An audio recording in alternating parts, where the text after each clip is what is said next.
consiglierebbe? Che cosa consiglierebbe? Qual è la sua esperienza? Quale può essere il passo ulteriore, il passo successivo che una blogger, oltre a informare, a dire quello, diceva Rebecca, i blogger in Islanda hanno fatto quello che molta stampa e televisione ufficiale non ha fatto, quindi hanno parlato molto di questa crisi, però si può fare ancora qualcosa di più, cioè si può...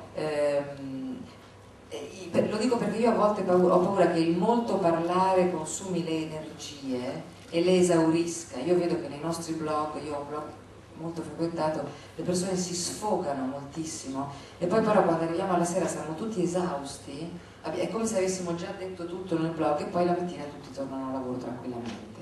Allora ci può essere però un momento in cui questo si trasforma in qualcosa?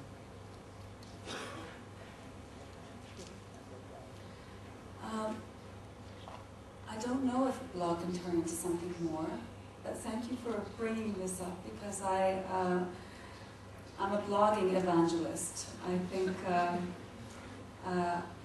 think blogs are great, and I think the internet is a wonderful tool for rallying people and for getting out alternative opinions and sources of information.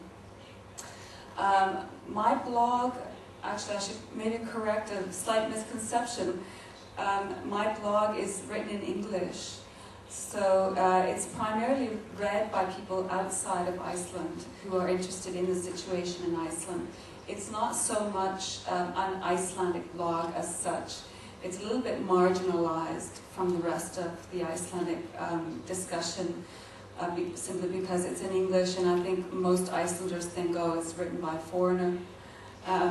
But perhaps my strength is that I grew up outside of Iceland, I came back, so I have sort of one foot in each culture, and I'm able to present the situation in such a way that is easily understandable for someone who doesn't live in Iceland.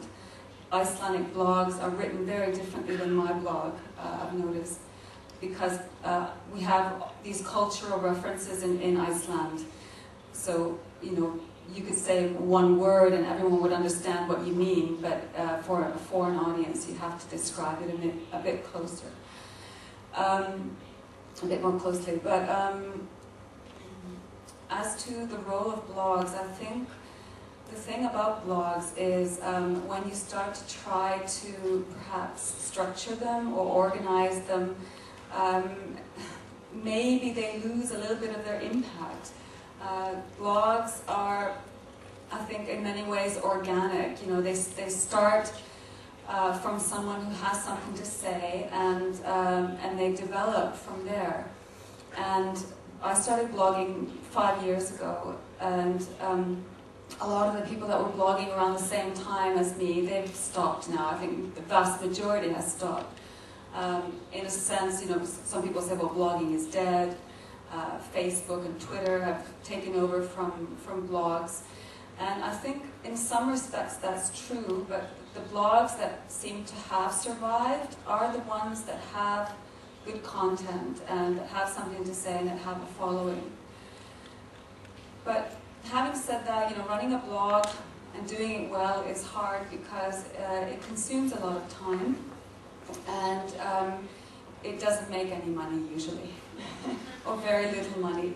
So you have to have a dedication to it. And yeah, like I said, I think it's difficult to advise anyone in terms of blogging because blogs are independent and they sort of grow organically on their